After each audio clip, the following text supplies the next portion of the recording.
말씀은 이사야서 7장 1절에서 25절까지 말씀입니다. 우시아의 손자요 요담의 아들인 유다의 아하스 왕 때에 아람의 르신 왕과 르말리아의 아들 이스라엘의 베가 왕이 올라와서 예루살렘을 쳤으나 능히 이기지 못하니라. 어떤 사람이 다윗의 집에 알려 이르되 아람이 에브라임과 동맹하였다 하였으므로 왕의 마음과 그의 백성의 마음이 숲이 바람에 흔들림같이 흔들렸더라.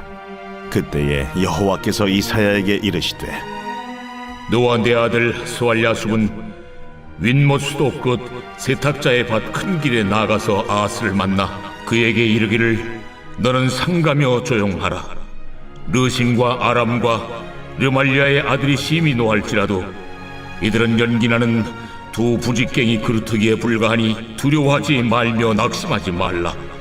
아람과 에브라임과 르말리아의 아들이 악한 꾀로 너를 대적하여 이르기를 우리가 올라가 유다를 쳐서 그것을 쓰러뜨리고 우리를 위하여 그것을 무너뜨리고 다브엘의 아들을 그 중에 세워 왕으로 삼자 하였으나 주 여호와의 말씀이 그 일은 서지 못하며 이루어지지 못하리라. 대저 아람의 머리는 다메섹이요 다메섹의 머리는 르신이며 65년 내에 에브라임이 패망하여 다시는 나라를 이루지 못할 것이며 에브라임의 머리는 사마리아요 사마리아의 머리는 르말리아의 아들이니라. 만일 너희가 굳게 믿지 아니하면 너희는 굳게 서지 못하리라.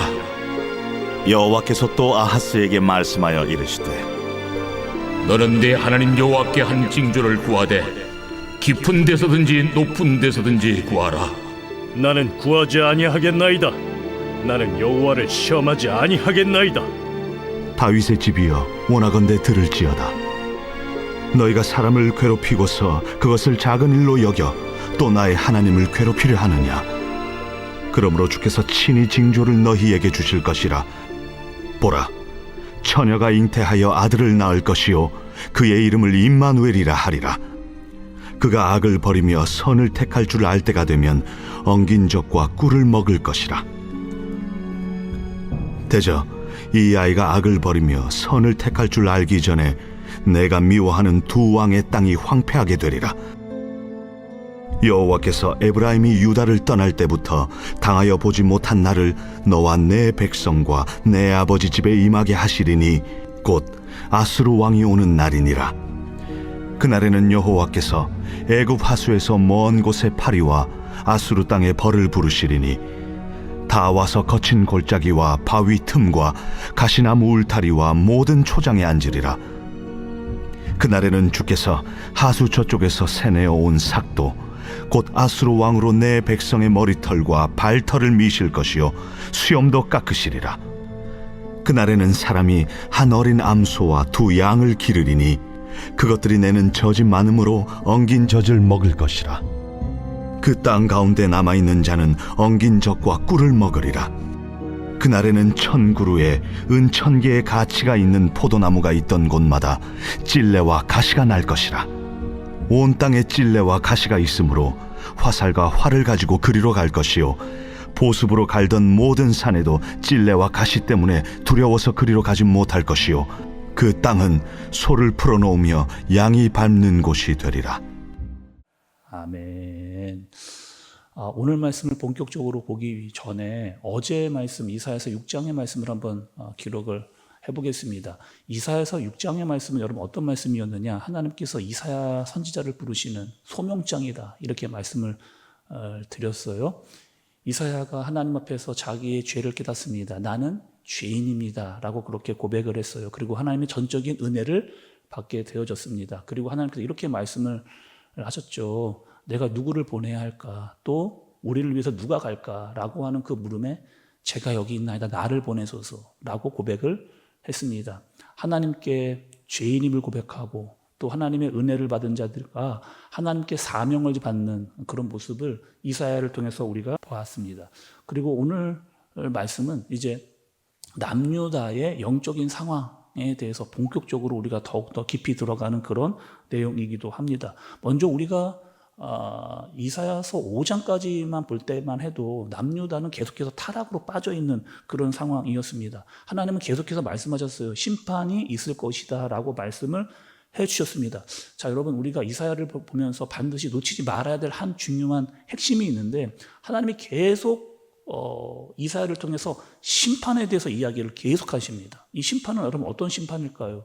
너희가 잘못했으니 완전히 망해버리게 하겠다, 너희 완전히 없애버리겠다 라고 말씀하시는 그런 심판이 아니고, 이사야에서 하나님께서 말씀하시는 심판은 무엇이냐? 너에게 심판이 있을 것인데 반드시 깨닫고 돌아와라.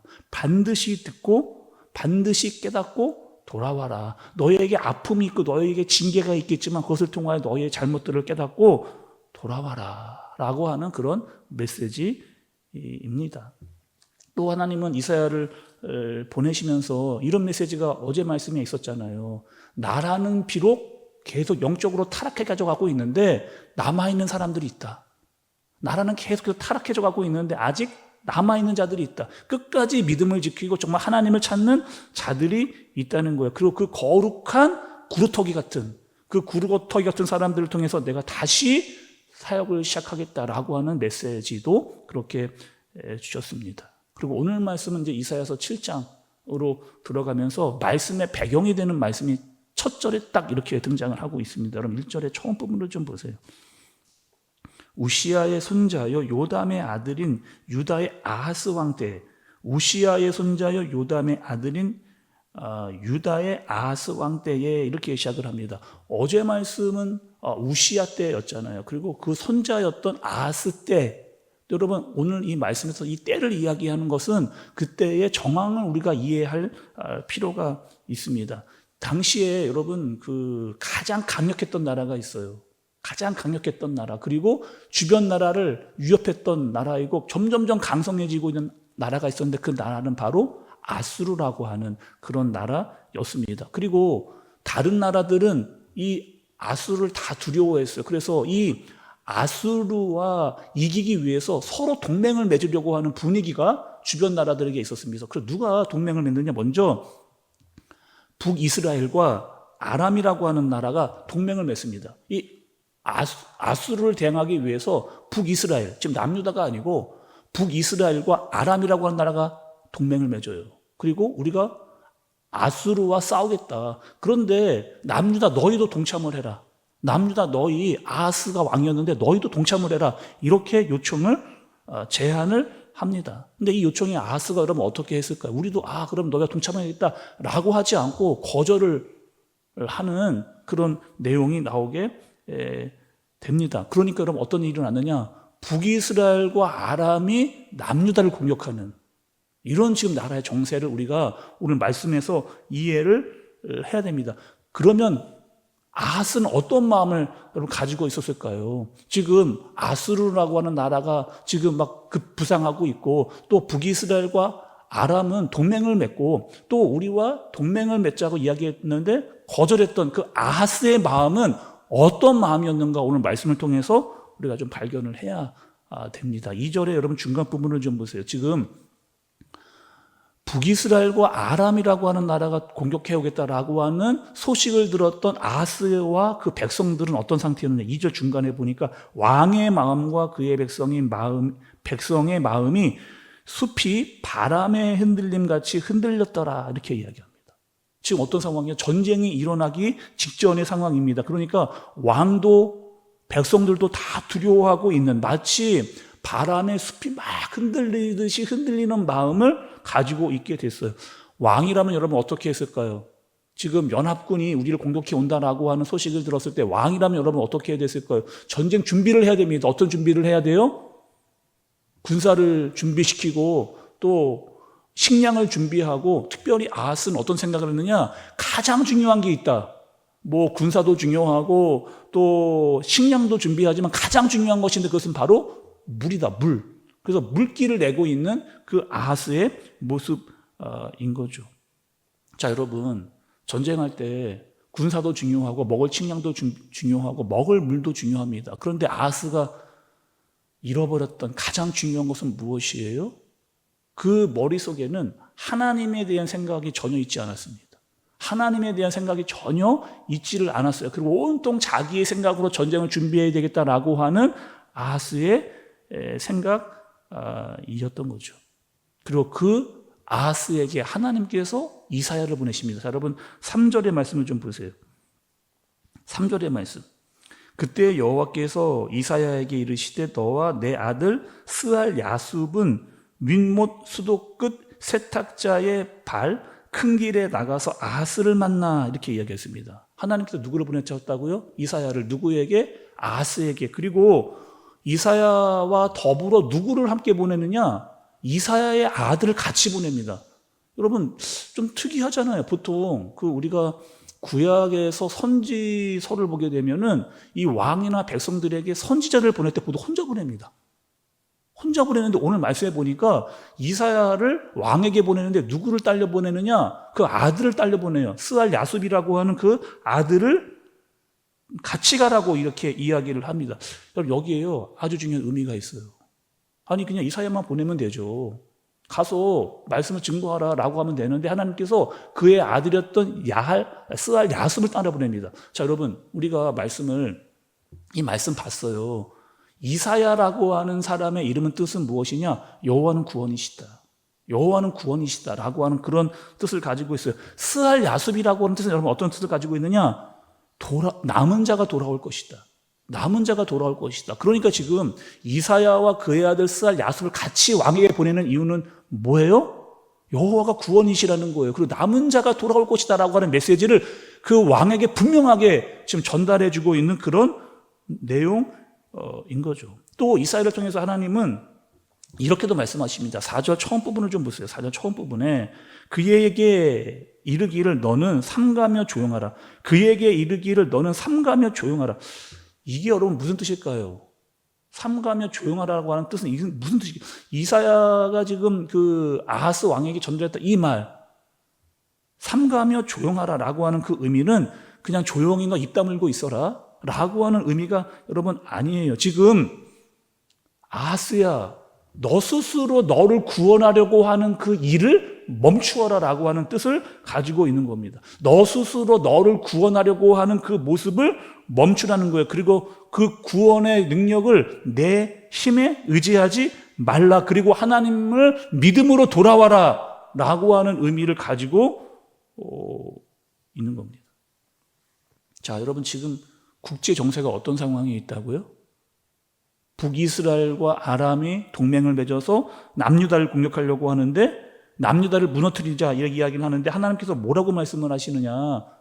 저 동맹 국가가 아무리 강해도 너희를 이기지 못할 것이다. 남유다 무너뜨리지 못할 것이다. 그리고 정말 너희들이 의지해야 될 것은 세상이 준비하는 그 어떤 군사나 또 식량이나 물이 아니고 절대적으로 하나님을 의지해야 된다라고 하는 말씀을 계속해서 지금 하나님께서 이사야를 통해서 해주고 계시는 거죠. 또 오늘 말씀을 보면 하나님께서 이렇게 이야기하십니다. 아하스에게 표징을 구하라는 거예요. 내가 보여주겠다는 거예요. 너가 확실한 네가 이길 수 있다라고 하는 표징을 내가 너에게 보여주겠다. 그러니 구하라. 그렇게 말씀을 하심에도 불구하고 아하스는 이렇게 이야기를 합니다. 구하지 않겠습니다. 그 표징 구하지 않겠습니다. 왜? 하나님을 시험하는 것 같으니까 라고 그렇게 대답을 합니다. 겉으로 보기에는 굉장히 이 아하스가 겸손한 것 같아요. 하나님께서 표징을 구하라. 아니요, 구하지 않겠습니다. 하나님을 시험하는 것 같으니까 구하지 않겠습니다. 굉장히 겸손해 보이는 것 같지만 그 안에 아하스에는 굉장한 불신앙이 마음 가운데 숨겨져 있는 겁니다. 결국에 아하스는 누구를 의지하느냐? 여러분 조금 전에 우리가 봤잖아요. 북이스라엘과 아람이 공격해 오는 그런 상황이고 하나님께서 걱정하지 마라. 너희 망하지 않을 것이다 라고 이야기를 해줬습니다. 여전히 그는 군사, 식량, 물, 특별히 물을 막 준비하고 있으면서 결국에는 누구를 의지하느냐? 아수르에게 갑니다. 결국의 선택은 아수르를 선택하고 있는 그런 결정을 하게 되는 거죠. 오늘 말씀 여러분 우리가 너무나 유명하고 너무나 잘 아는 말씀이 있잖아요. 그 말씀이 등장합니다. 오늘 14절의 말씀을 좀 보겠습니다. 너무나 유명한 이 말씀이잖아요. 보세요. 여러분 14절의 말씀. 그러므로 주께서 친히 징조를 너희에게 주실 것이라. 보라, 처녀가 잉태하여 아들을 낳을 것이요 그의 이름을 임마누엘이라 하리라. 지금 여러분 계속해서 어떻게 하는 거? 하나님께서 아하스 잘못 나가고 있는데도 계속해서 이야기하고 계시는, 결국에 징표도 보여주시는 이 모습을 잘 살펴봐야 돼. 그리고 임마누엘이라고 하는 뜻이 여러분 우리가 잘 알고 있잖아요. 임마누엘 뜻이 있습니다. 무엇이라고? 임마누엘, 내가 너와 함께하겠다.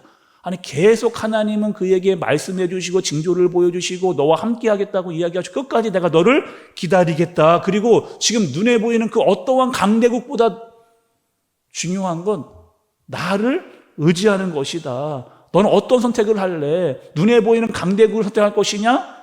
아니면 너와 함께하는 하나님을 의지할 것이냐? 뿐만 아니라 이제 700년 후에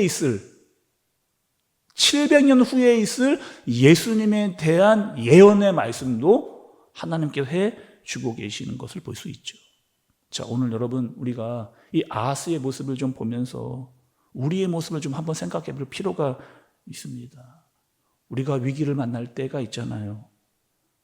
느닷없이 생각 없이 갑자기 우리가 위기를 당할 때가 있습니다. 그럴 때 나는 무엇을 가장 먼저 붙잡는가? 나는 가장 먼저 무엇을 붙잡는가? 내 생각에 필요한 것, 군사가 필요하지, 또 식량이 필요하지, 물이 필요하지. 가장 먼저 내 생각에 떠오르는 것은 무엇인가요? 또 아니면 나보다 더 강한 자를 찾는 것. 끝내 아하스는 아수를 붙잡는 그런 선택을 하게 되는 거죠. 우리도 여러분 여전히 아하스와 같이 실수하잖아요. 잘못합니다. 그런데 하나님은 계속 지금 아하스에게 이야기해주고 계세요. 말씀해주고 계세요. 징표를 보여주고 계세요. 내가 너 끝까지 함께 하겠다라고 말씀해주고 계십니다. 우리의 시선은 어디로 가야 하는가? 눈에 보이는 그 어떤 것들보다, 내가 강해 보이는 그 어떤 것보다 전능하신 하나님을 바라볼 수 있는, 그분을 의지할 수 있는 저와 여러분들 되어지시길 예수님의 이름으로 축복합니다. 기도하겠습니다. 하나님 아버지, 우리는 하나님께 모든 것을 맡긴다라고 말하면서 실제적으로 내 생각과 내 방법을 더 의지했습니다. 아하스처럼 내 힘으로 살아보려는 인본적인 생각들을 내려놓고 삼가 조용하라 라고 하는 이 말씀에 귀를 기울입니다. 어떠한 상황 가운데서도 임마누엘 하나님과 함께 굳게 설 수 있는 나와 우리가 되어지도록 주님 인도하여 주옵소서. 예수님의 이름으로 기도드리옵나이다. 아멘.